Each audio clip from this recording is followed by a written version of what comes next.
Want you to make sure you're happy and well fed. All right. Jim is doing a juggling act here.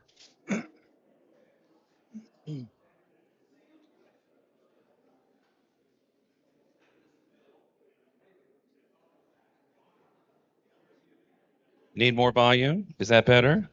Is that better? Okay. I'm seldom accused of not being loud enough, so I I will use the speaker. My husband hardly ever says not too loud.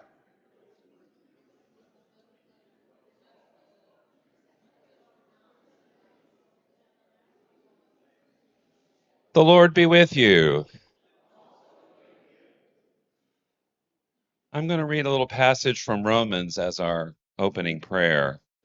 Because really, when it comes to gay rights, uh, whatever people don't want to talk about, whatever you think separates you from the love of God, that's really the point of embracing LGBT people, because nothing separates us from the love of God, including being gay and lesbian.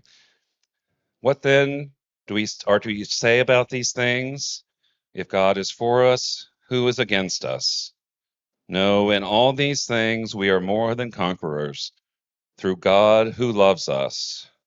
For I am convinced that neither death, nor life, nor angels, nor rulers, nor things present, nor things to come, nor powers, nor height, nor depth, nor anything else in all creation is able to separate us from the love of God in Christ Jesus our Lord. Amen. So, whatever you have in the corner of your mind, you think, oh, that is so bad. I don't talk about it. Um, whatever the little, will God really love me? The answer is yes. And it's a partial list that Paul has in Romans 8. It's not a complete list. So, we get to add our list. Sadly, many throughout Christianity have told gay and lesbian folks that God's love does not include them. And that's one of the reasons that we break the silence and we have places like this so that we can talk about God's love that is larger than anything we can imagine. So, this conversation is really another bit of a conversation. I've learned as an old gay activist that sadly, we have to keep talking about what's going on over and over again. You can't just say, oh, well, didn't we say this 20 years ago? And it still sticks. And allyship has been essential for the gay rights movement. Harvey Milk said a long time ago, come out wherever you are. He was the supervisor in San Francisco who was elected as supervisor and then assassinated in San Francisco. And he was convinced, rightly, that if gay people came out, then everybody would know a gay, lesbian, bi, trans person, and it would be harder to not understand them because they would be human beings. So Harvey was right. Sadly, the AIDS epidemic sort of forced a lot of people out. And I think I would say one of the blessings is suddenly people who were afraid to come out suddenly had to, because suddenly they looked the way people did in those days. So more and more people are out, and there's more conversations. And just like electing Barack Obama solved all of our racial issues, having gay marriage over the last 9 years um, has not solved all of our LGBT issues. And so allyship is essential.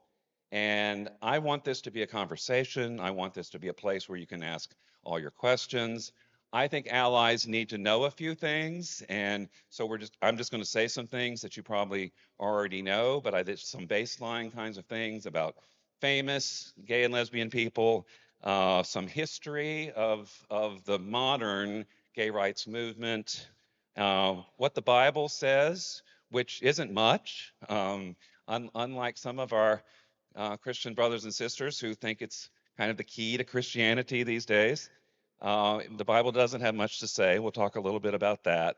Uh, a bit about language. Many of you have said, what is it about the A and the I and the they and the what? Oh my gosh. So we'll discuss that a little bit, and then some of the policy issues that are coming up in the fall.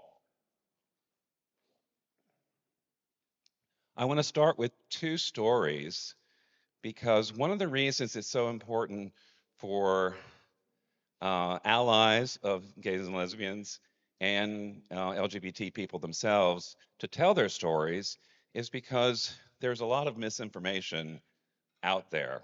And I'm going to tell two stories that sort of surprised me. But sometimes you don't know what people are against until you hear the information they have. So, my husband Bill and I were on vacation with his sister, and we get along great. She's very conservative. We have a fun time together. We laugh. We go through good times and bad. And while we were having an outing at Canuga, she said, "Oh my gosh, the trans, it just drives me crazy."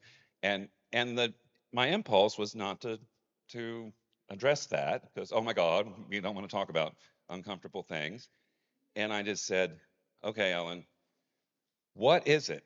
I'm not going to fuss at you. I'm not going to yell at you. I'm not going to correct you. But what is it that gets you like shaking just at the mention of the word trans?" She said, "Well, so we had the ground rules. I wasn't going to be my usual loud, pushy self, uh, and no pushing back." And she said, "Well, it's just not right to have to wait until somebody's a teenager to figure out what gender they are. It's just not right." And I said, "Ellen, I am surrounded by progressive people. I'm surrounded by gay people. I'm surrounded by all sorts of people. Every time somebody is born in my circle of friends, the first question is it a boy or a girl?" We're not sitting around now. You can find some academic somewhere probably who wants you to wait, but it's not happening. She says, "Really? It's not happening.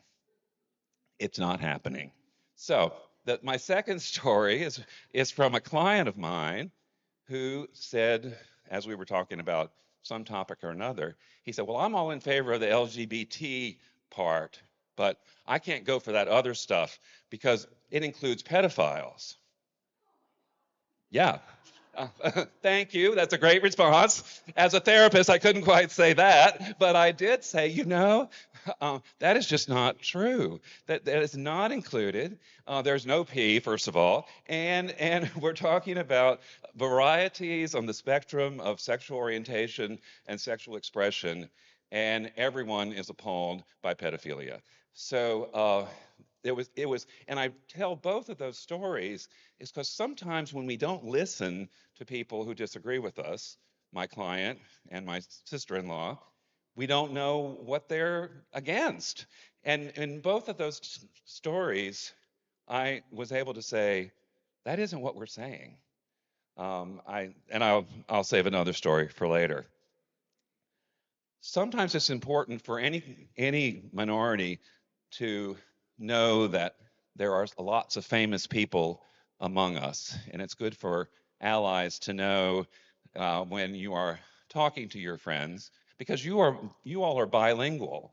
You have people who are heterosexual and may disagree with you, and you can talk to them about things. And when they say things like these stories, you can say something different. So I have here on the handout just a short list. The list is way too long of all the famous LGBT folks: Plato, Sappho, James the First, that wonderful author of the King James Bible, had lots of very close male friends. Oscar Wilde. Alan Turing broke the code and really did a lot to end World War II. He was very persecuted for being gay, but he was a brilliant mathematician and did wonderful things to really speed the war up.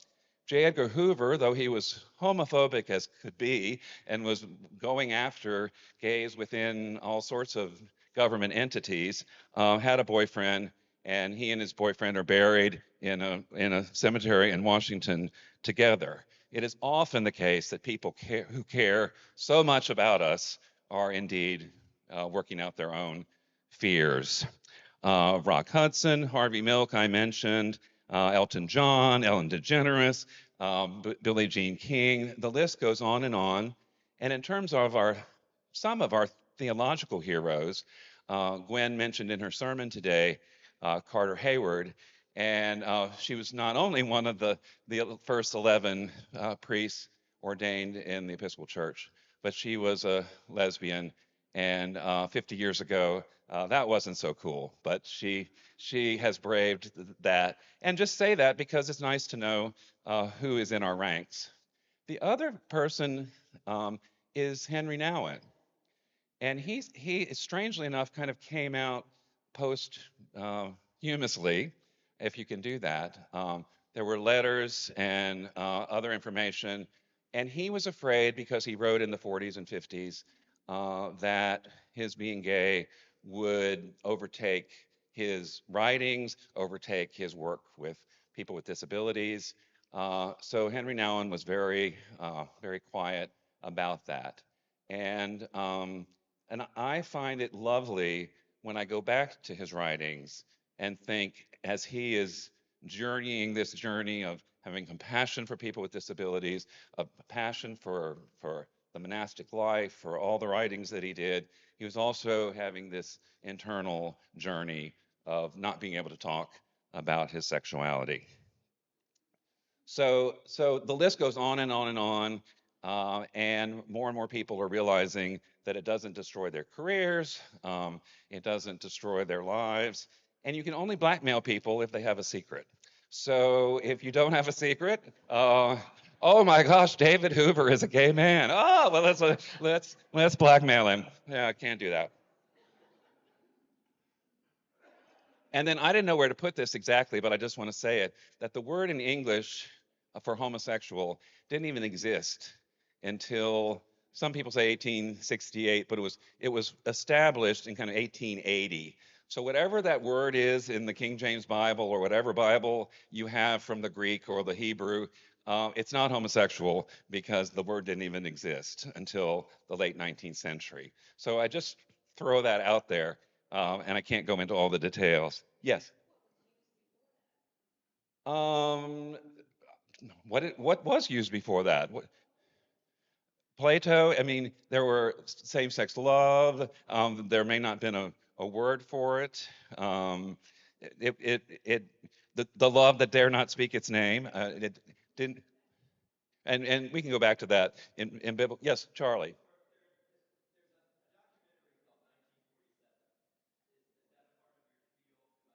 No, go for it.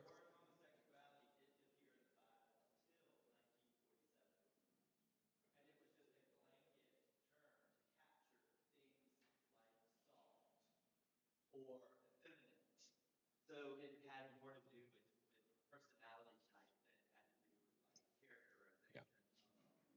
I mean, the Greek words have to do with softness and effeminacy that are in the Bible, but they get translated as homosexual later when that becomes a word.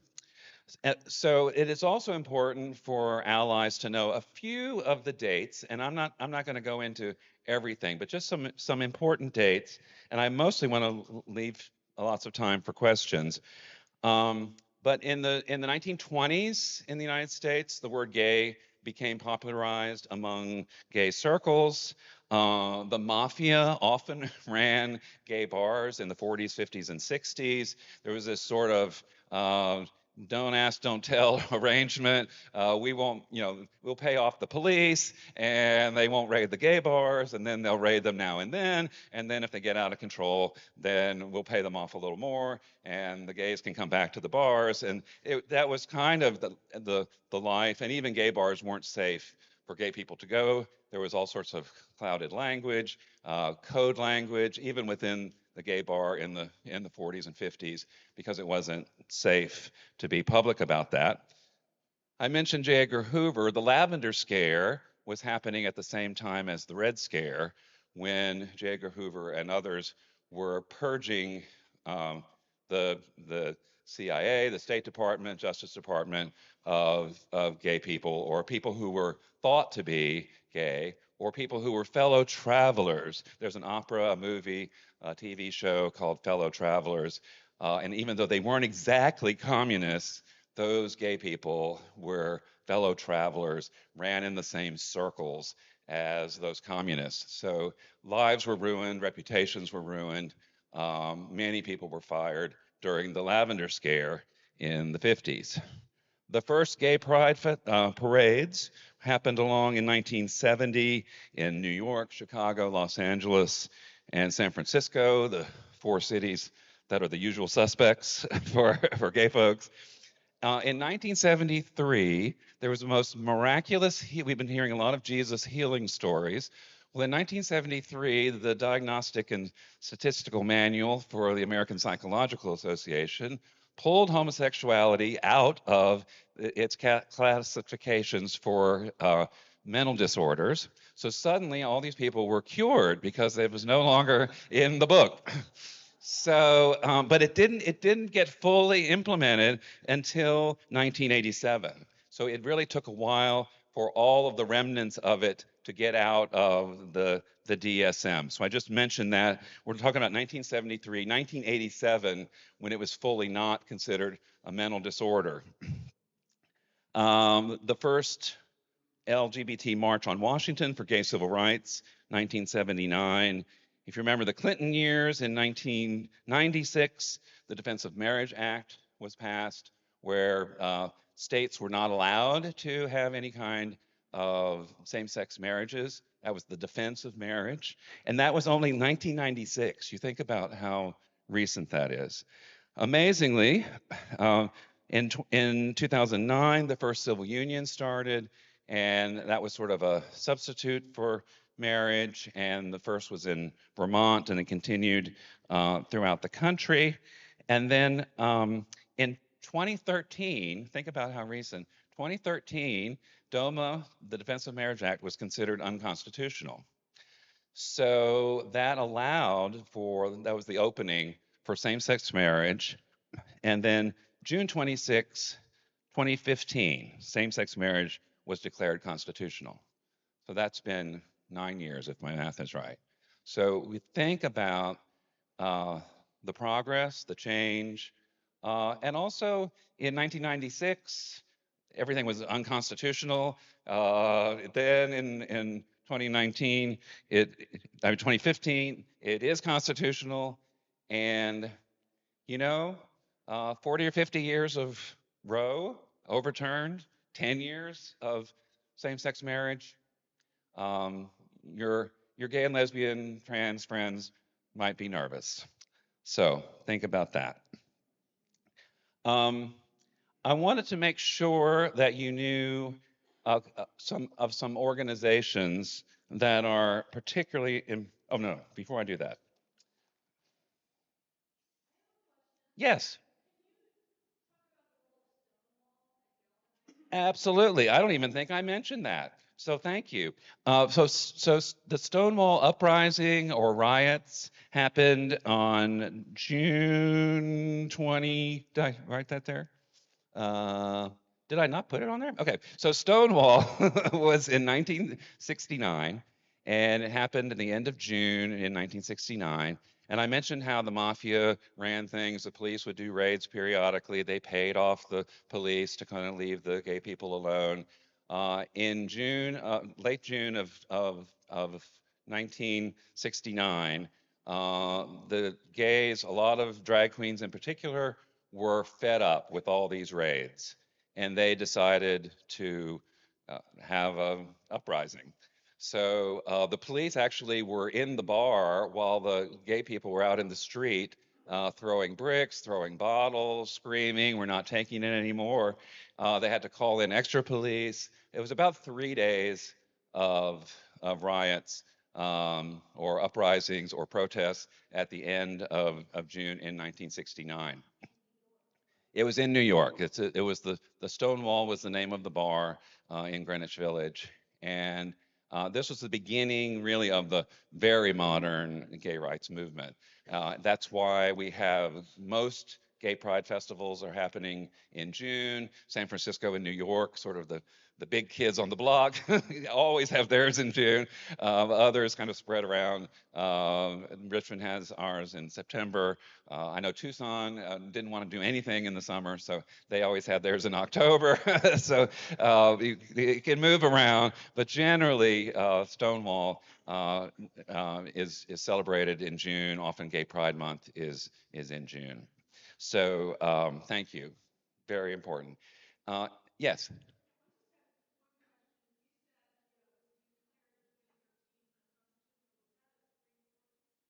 Yes. Yeah.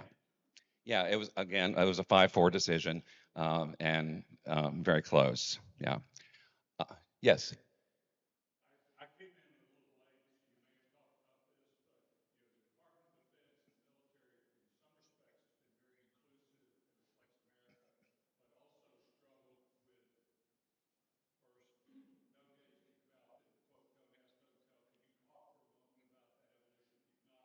Sure. Sure. So the military, I do a lot of therapy with military folks, and I've learned a lot about military culture. And one of the advantages, if you're in it, is you kind of do what you're told, and you follow the chain of command. And so when there are policies, so don't ask, don't tell was supposed to be an advance, was supposed to be we're going to leave gay and lesbians alone. You just don't mention it, and then you can go on about your business. The challenge with that is being a gay or lesbian, bi, trans person, you don't just sleep with somebody. You have their pictures up in your office if they're important to you. You go on vacation with them. Why are you going suddenly to Paris or whatever? Whatever your travel plans are, you include somebody significant to you. So there were still prosecutions during Don't Ask, Don't Tell because people may not have told, but people found out. And so it was not pretty. It was not fair. It wasn't administered in the same way equally. And when that was overturned, and when same-sex rights kind of advanced in all kinds of ways, whether it was gays and lesbians, the inclusion of trans folks in the military was fairly easy. Again, they changed the policies. There will be gay people with you. This is what you need to do. The chain of command knows what to do. Most frontline folks, amazingly, don't care. They've known they've had gay people around them all along. So it's and once you have all these policies in place, the wild thing about the Trump administration trying to get rid of the trans protections was the military had already marched ahead, and when they write their policies, they're in and they're training everybody for these policies. So it was very disruptive to sort of pull that out when the military had already said we're we're marching ahead. Yes.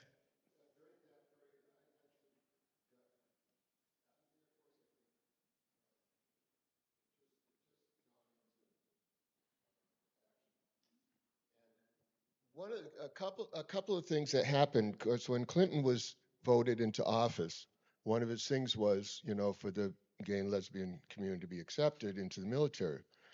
And he and General Powell had a big powwow down, and that was their band-aid to fix, basically, at that point. Don't ask, don't tell.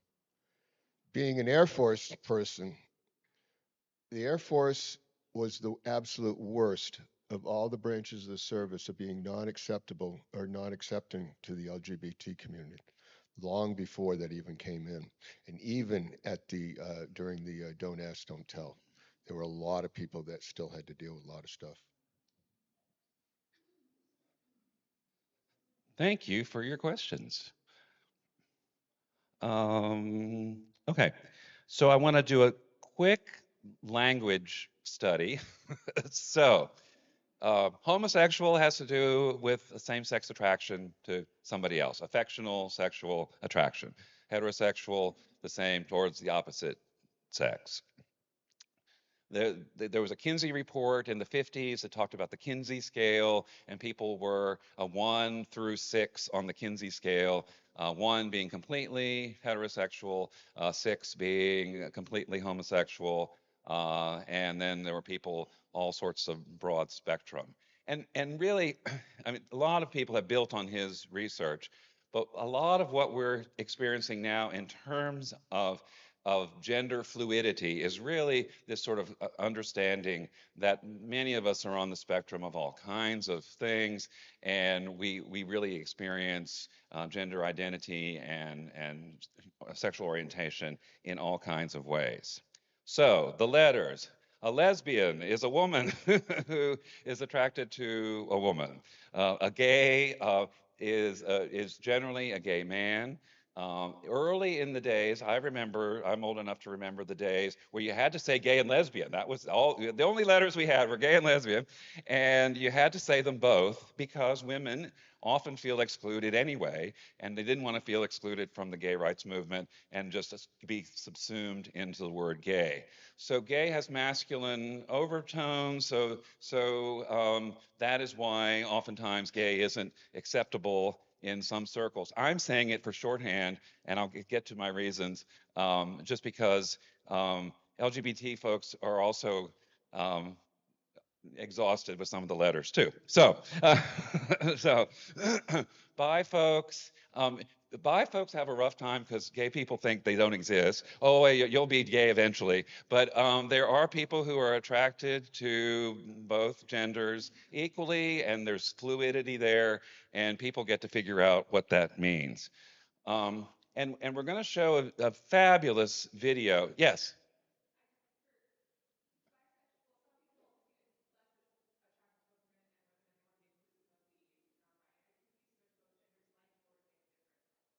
Okay. Okay. Thank you. Thank you for that clarification. Um, and so, yes.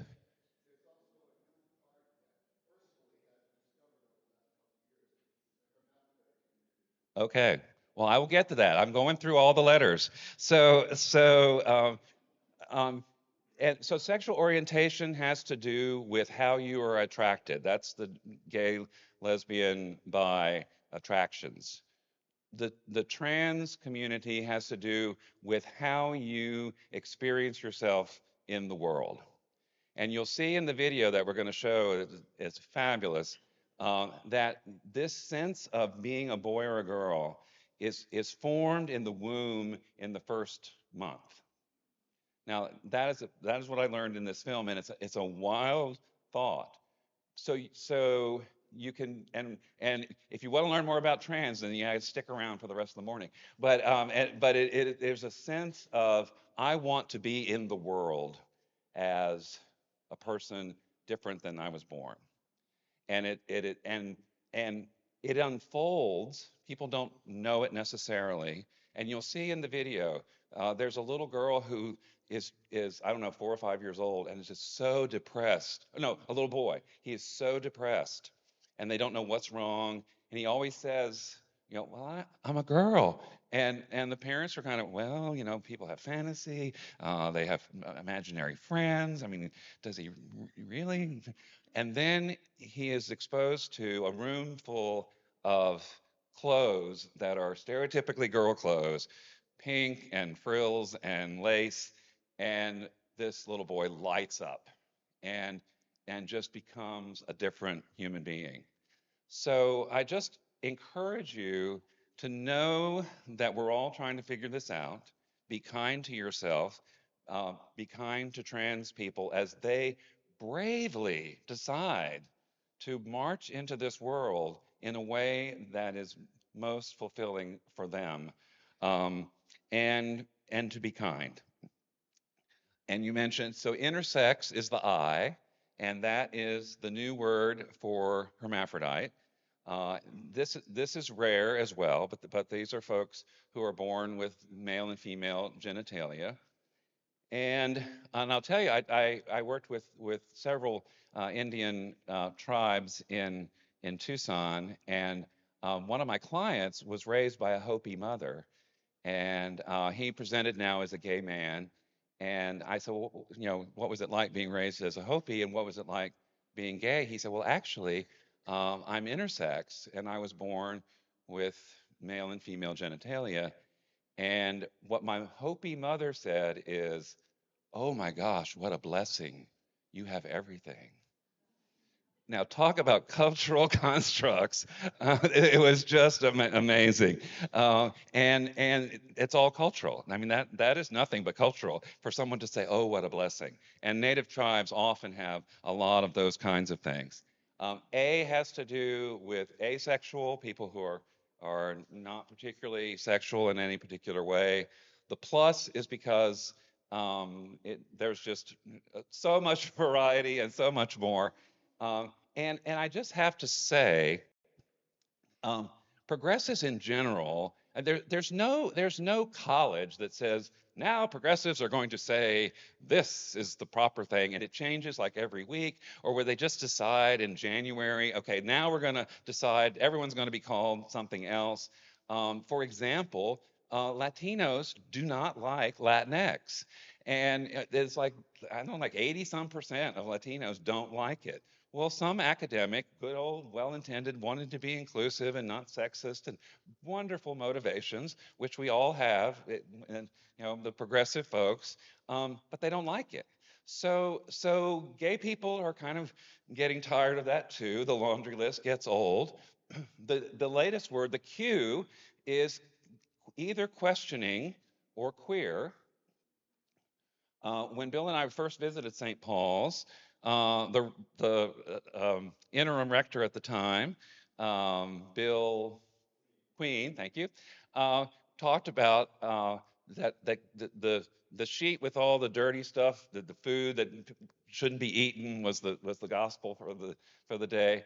And Bill said, "We're not here to include gay people because it's trendy. We're here because the Spirit is doing something different among us." And we thought, well, but he said queer from the pulpit. And I thought, well, I think at St. Paul's I would say questioning, but he said queer. So God love him. And queer has really taken on a life of its own. Um, it started kind of in kind of young people, college kind of circles, people who wanted to be non-binary, people who didn't like the laundry list of all the letters, but also wanted to just include any kind of sexual minority under one word. In our gay group in Alexandria, in Christchurch, Alexandria, one straight woman said when we had a presentation about the word queer, she said, "Well, I know I don't get a vote, but I hope it catches on because it's just so complicated with all those letters, and it's just nice and inclusive. It's gender free. And queer now is used. There are queer studies programs in schools. NPR people talk about somebody being queer. In general, be cautious how you use it. Don't just think, oh, I'm going to be cool and talk about my queer friends. Figure it out, and you can just stick to gay and lesbian, LGBT is probably better. But queer is kind of morphing, and it's the same notion of kind of taking a word that's derogatory and reclaiming it as a neutral word to take the power away from it. Any questions about letters? We won't, and feel free to mess up, be awkward. Don't need, we want your conversation more than the right letters.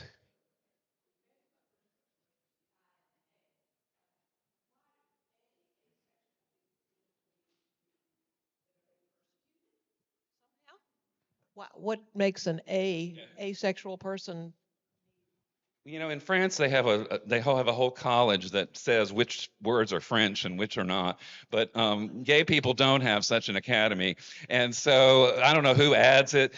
I never voted. Did you ever vote, Gwen, on how the A came? And nobody says, okay, now we're going to add the A. So we don't know, and then they add the plus, and it's just, I mean, it's indicative of progressive thought in general these days in identity politics, and my own personal opinion is it gets a little crazy making, and I'm giving you lots of permission to uh, relax about it and talk to your gay friends and not worry that you're not saying the right letters, or your trans friends, ask them questions. People want to know. We have lots of gays and lesbians and trans people around here. You can ask us questions and use us as a wonderful resource. Yes.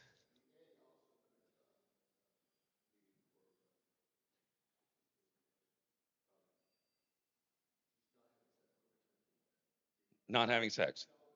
Yeah.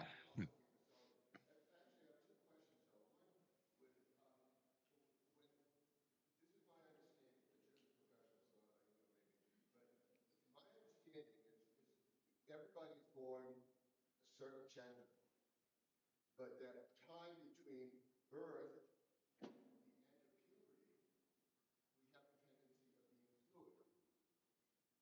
Am I correct in the sense that that's where the You know, I'm gonna need to move on because that's very complicated. And if you stay for the video, your question will be answered. But I want to move on to some Bible stuff first, and then I want to keep talking. Yes, Mary Fran. Cisgendered people. It just means it is a cisgendered person is a person who's consistent with what they were born with. So it has to do with if you are a woman and you feel comfortable in your body as a woman, so it has to do with gender identity. The cisgender has to do with that. Well, I want to talk quickly about the Bible because sometimes liberals and progressives and other Episcopalians think that you can't talk about gay rights and talk about the Bible. And really, what the Bible has, there was a wonderful Unitarian Universalist brochure in the 70s and 80s. You opened it, it said what Jesus had to say about homosexuality. And you opened it up, and it was blank. It's a nice way to corner people. You know, certainly the four gospels hold all the truth that you need to what Jesus had to say, and then there's nothing there. So the notion of same-sex loving folks was just foreign to the folks who wrote the Bible. The fertility culture was huge in Old Testament time. When you were Jews surrounded by all sorts of ites that were out to get you, you wanted to make sure that every bit of egg and sperm got connected. So there were all sorts of things other than heterosexual normative sex that were forbidden because you needed to have more Jews, and there was lots of issues around fertility and birth and all of that. Um, and there are a couple of surprise gay people in the New Testament that I want to mention. And I can't. We could do a whole session on the gays and the Bible. But the Ethiopian eunuch is one of my favorites. So eunuchs were sometimes people who physically didn't have any genitals, or sometimes they were just asexual. But they were often, in this case, the Ethiopian eunuch in the Bible was the treasurer to the royalty. So, and he wanted to know Jesus. So there's this little sneak peek of a queer person in the Ethiopian eunuch. And then another one I love is the Roman soldier who asks for his slave, it's often translated, to be healed. And it's really a term of endearment that means precious in the Greek. Jesus, would you heal my precious? And it was not at all unusual for Roman soldiers to have young men at their disposal. And the word is precious. So a little hidden moments in the Bible. Uh, and what I started with is the most important thing. Nothing, nothing can separate us from the love of God. And I made the joke about Obama cured all our racism and gay marriage has cured all our homophobia.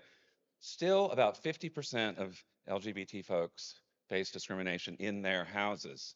So it doesn't matter what's happening with gay marriage out there in policy land. What matters is my mother says I'm going to hell. And that is still happening. So allies, you got your marching orders.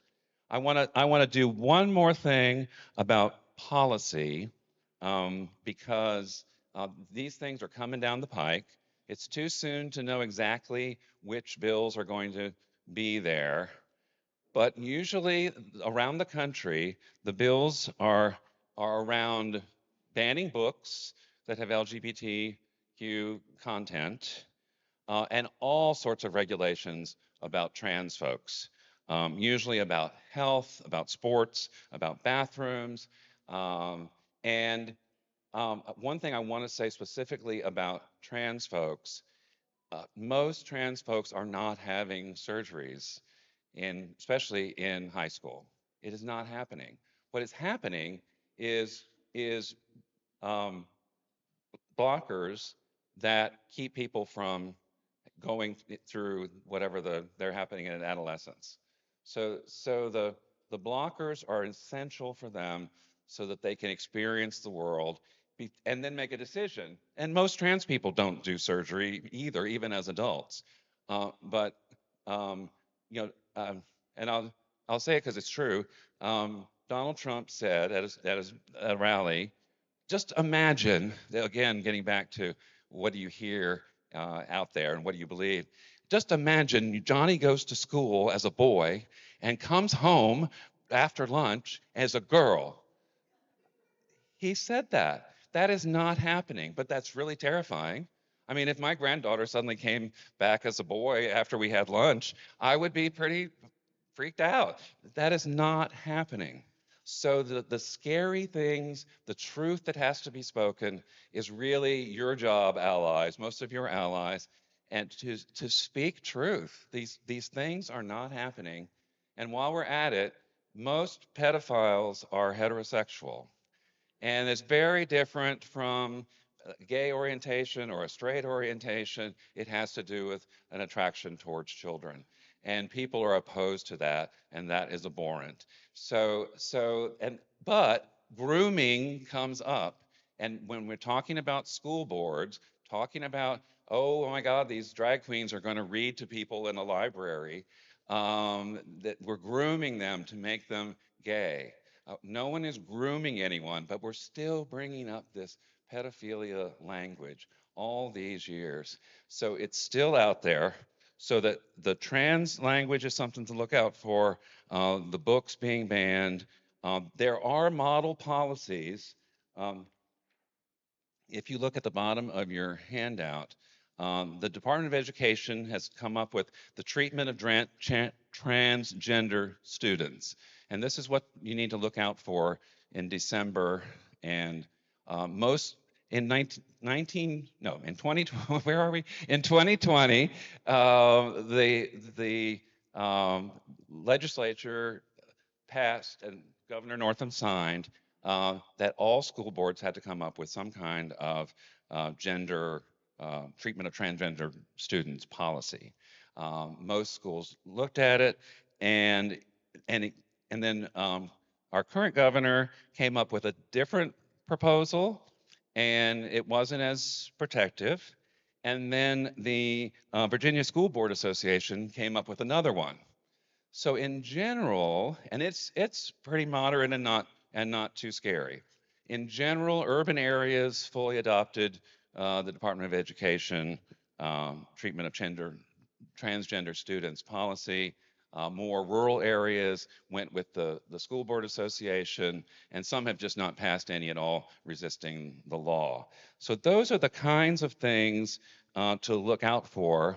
The latest one that has cropped up is reparative therapy, which is currently against the law in Virginia. This is a kind of so-called therapy that has been denounced by the American Psychological Association, the American Medical Association, the American Pediatric Association. Every major medical association is opposed to reparative therapy that includes giving people who have sexual arousal, giving them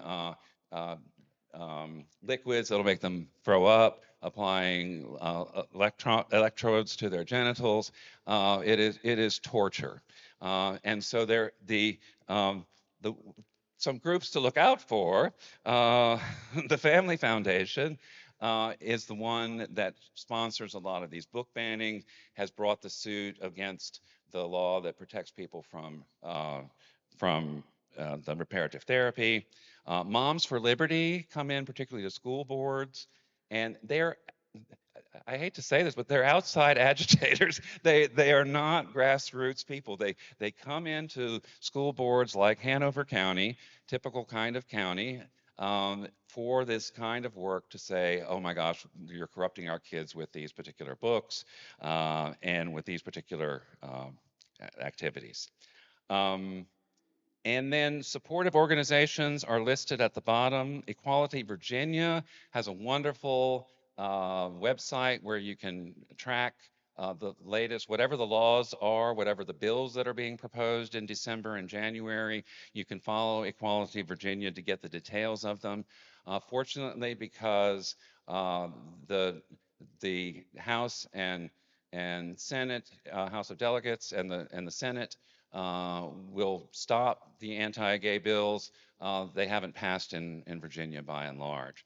But the battleground is often in school boards, and Diversity Richmond is also a wonderful umbrella organization that hosts Pride, and Side by Side is for youth who are gay, supporting them. Two books that I love. Is the Homosexual My Neighbor is a wonderful resource for folks who want to know what the Bible has to say about homosexuality in the Bible. Takes the clobber. There's 6 clobber passages that have been used to get gay people, and then Unclobber by Colby Martin is quite wonderful. And if you want sort of a taste of a beginning, kind of a classic book on transgender folks, Gender Outlaw on Men, Women, and the Rest of Us by Kate Borstein. Okay, okay, questions? Yes. Short comments. But you got me on track with the alphabet, and I'm still baffled by the pronouns. That's number one. And then number two, our lists, when we have discussions like this, talk a lot about laws and changing laws. But how, in an organized way, do we change hearts? Harvey Milk was right. You change hearts by coming out. You change hearts by being with your gay and lesbian friends. If people are definitely homophobic in your family, you talk to them about, oh, I just went down to the Pride Festival and it was so much fun, and they had bad hot dogs and all sorts of food, just like other festivals. And to normalize it, to talk about it, people are changed through relationship. And so that's one way. The Human Rights Campaign has a blue and gold equality sign that is a little sticker that you see on cars around town. If you have an office and you put that sticker on your desk, anybody queer will know what that is and say, "Oh, what's up with this person?" Um, and I think you change hearts. I mean, I think the reason that the gay rights movement has made so much progress is because hearts have been changed. You don't go from 40% approval to 75% approval if you're not changing hearts. And hearts are being changed because people know gays and lesbians. And the reason trans people are in the news so much is because they are the most vulnerable. The gay community doesn't understand trans people, and the larger community doesn't understand trans people, and then you hear politicians saying ridiculous, horrible things about butchering our children. I mean, that's language that they're using. No one's butchering our children. They're giving them shots, is what they're giving them. And so that kind of language, so you can confront that language, you can speak up, you can show up to forums like this. There's all sorts of ways, and stay in conversation with all the wonderful queer people here in the parish. Yes. Number one important thing for families to do is to support the children in that family that may be trying to decide what they're going to do or they're experiencing transgender. They have to be loved and cared for. Thank you. And about the they and all of that, if you always talk to a person, you never have to use a pronoun. So just talk to them. It is confusing, it is complicated, and one of my friends who has a trans daughter just refers to her by name all the time and never uses a pronoun. We're going into Carter's room and we're getting Carter's car, and Just a short comment, don't go. I just read Mad Honey. I don't know if you've read that. It's very good, and it really gives you the insight from a trans female, and an insight that I hadn't had before. So Mad Honey is a good book. Mad Honey, M-A-D, honey. Wonderful, thank you. And be curious, be curious. Curiosity is lovely. Yeah, my question was, do we know the physiological ramifications of the blockers? So kids don't go through puberty. What happens?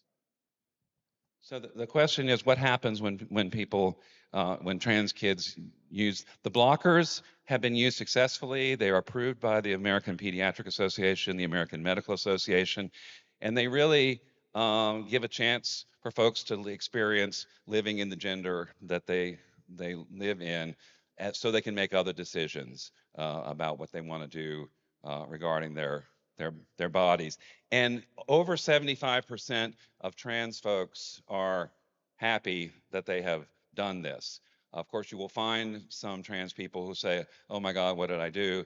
But overwhelmingly, the mental health issues, the anxiety that people live out of sync with who they experience themselves to be is overwhelmingly positive.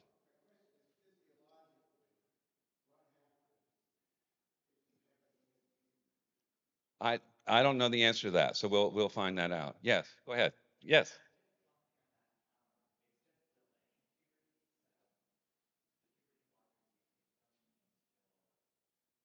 We want to hear you. So they usually will take the puberty blockers until they decide whether they want to go through male puberty or female puberty. And then they switch from puberty blockers to either estrogen or testosterone. So they do go through puberty. It's just kind of a delayed process while they're on the blockers. Okay. Any other questions? Oh my gosh, this has been fun. Thank you all. Let's So I'm telling you, this video we're about to show, we're going to have a pee stretch break. We don't want to go too long into the day, so we're going to have 7-minute break after I dismiss you, and then we're going to come back. And Ellis has figured out how to show the film. It's a wonderful video. I mean, you can also go home and see it. National Geographic. Katie Couric is the moderator. She's the most non-threatening presence on the planet, and she interviews 4 varieties of trans people. Not all trans people are alike.